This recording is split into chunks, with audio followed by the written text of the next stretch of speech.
Dieu, gloire à Dieu. Nous tendons progressivement vers la fin du mois d'octobre et nous bénissons le Seigneur qui nous prête vie chaque matin. Que son nom soit béni à jamais. Amen. Seigneur, montre-moi un puits. Notre méditation est sous forme de cette prière-là. Seigneur, montre-moi un puits. Nous lisons Genèse le chapitre 21, versets 14 à 19. Abraham se leva de bon matin, il prit du pain et une outre d'eau qu'il donna à Agar et plaça sur son épaule. Il lui remit aussi l'enfant et la renvoya. Elle s'en alla et s'égara dans le désert de Beersheba. Quand l'eau de l'outre fut épuisée, elle laissa l'enfant sous un des arbrisseaux et alla s'asseoir vis-à-vis à une portée d'arc, car elle disait que je ne vois pas mourir mon enfant. Elle s'assit donc vis-à-vis de lui, éleva la voix et pleura. Dieu entendit la voix de l'enfant et l'ange de Dieu appela du ciel Agar et lui dit, « Qu'as-tu, Agar? Ne crains point, car Dieu a entendu la voix de l'enfant dans le lieu où il est. Lève-toi, prends l'enfant, saisis-le de ta main, car je ferai de lui une grande nation. » Et Dieu lui ouvrit les yeux. Alléluia. Et elle vit un puits d'eau. Elle alla remplir l'outre et donna à boire à l'enfant. Amen. Seigneur, montre-moi un puits. L'histoire d'Agar et son fils Ismaël est le test de ce jour pour notre édification spirituelle. Nous connaissons bien cette histoire. Agar, servante de Sarah, qui a eu un enfant avec Ismaël. Et lorsque Sarah a donné naissance à Isaac et que Isaac devait être sevré, la Bible dit que Ismaël a commencé à se moquer d'Isaac, ce qui déplut à Sarah. Et suite à cela, Sarah a demandé à Abraham de renvoyer Agar. Et c'est ça l'histoire. Agar est renvoyée de la maison avec son fils. Et de cette histoire, nous allons retenir 3 leçons importantes pour nous édifier encore ce matin par la parole de Dieu.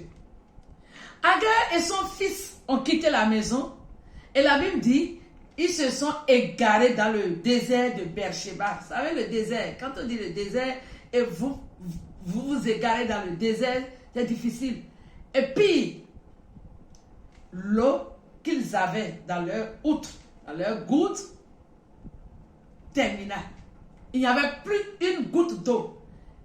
Et l'enfant Ismaël était épuisé, fatigué. Il ne pouvait plus.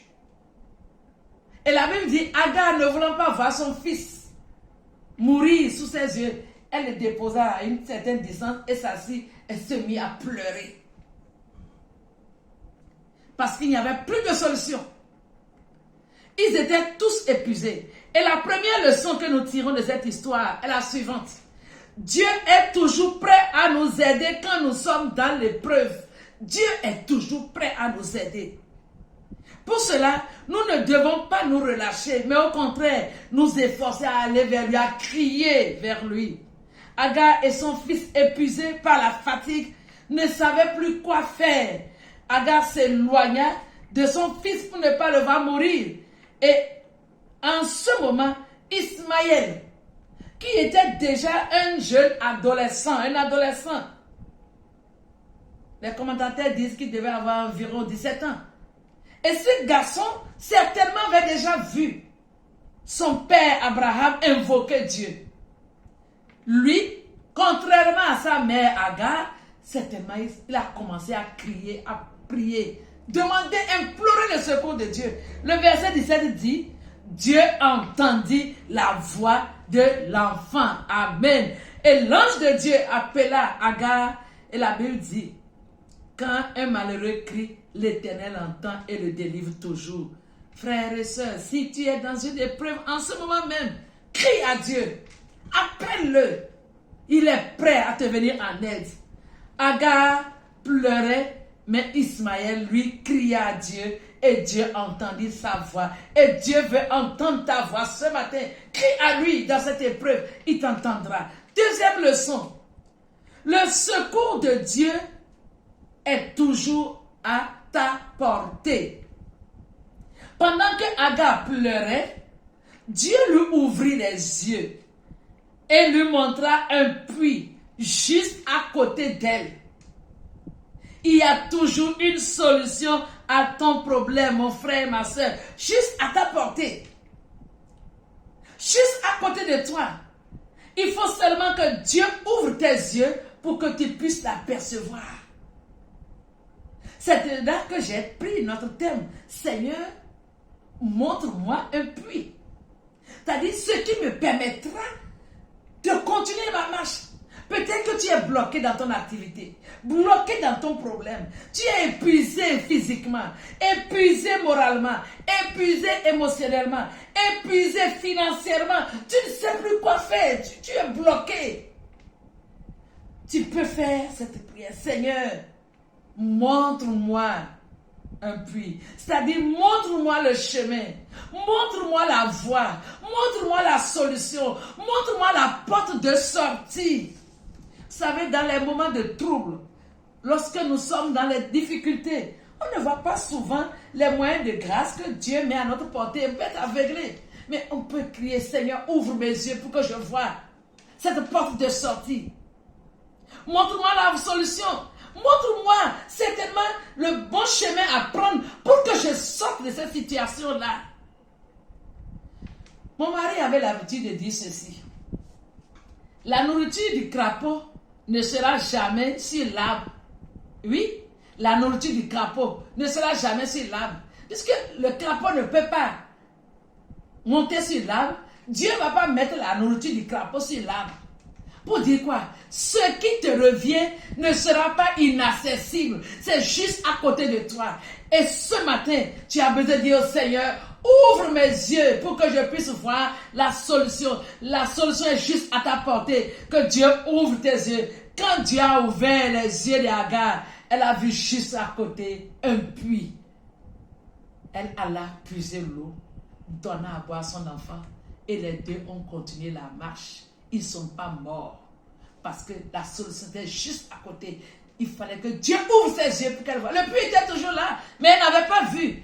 Certainement, il y a une solution qui est juste à côté de toi, que tu n'as pas aperçu. Je prie ce matin que le Seigneur ouvre tes yeux, qu'il te montre le chemin, il te montre la voie. Et la dernière leçon que nous allons tirer, apprenons nos enfants à prier, frères et sœurs, quel que soit leur âge, apprenons nos enfants à prier. C'est la prière d'Ismaël ici qui a sauvé sa maman et lui-même. Nos enfants ont une grande foi. Et les enfants demandent parfois des choses qui se réalisent. Apprenez nos enfants à prier. Frères et sœurs, je voudrais prier pour toi qui es épuisé ce matin, épuisé dans tous les domaines. Nous allons implorer le secours du Seigneur. Tu peux prier avec moi en ces termes. Seigneur, j'ai besoin de toi en ce moment. Ouvre mes yeux. Oriente-moi vers un puits, vers une solution, ce qui va me désaltérer, ce qui va restaurer ma vie. Montre-moi quoi faire. Montre-moi où aller afin que mes activités reprennent vie. Merci Seigneur pour ta parole. Je la reçois avec foi. Au nom de Jésus-Christ. Amen. Au cours de cette semaine, le Seigneur te montrera le chemin. Il y a juste un puits à côté de toi. La solution est juste à ta portée. Que Dieu vous bénisse. Agréable semaine. Shalom.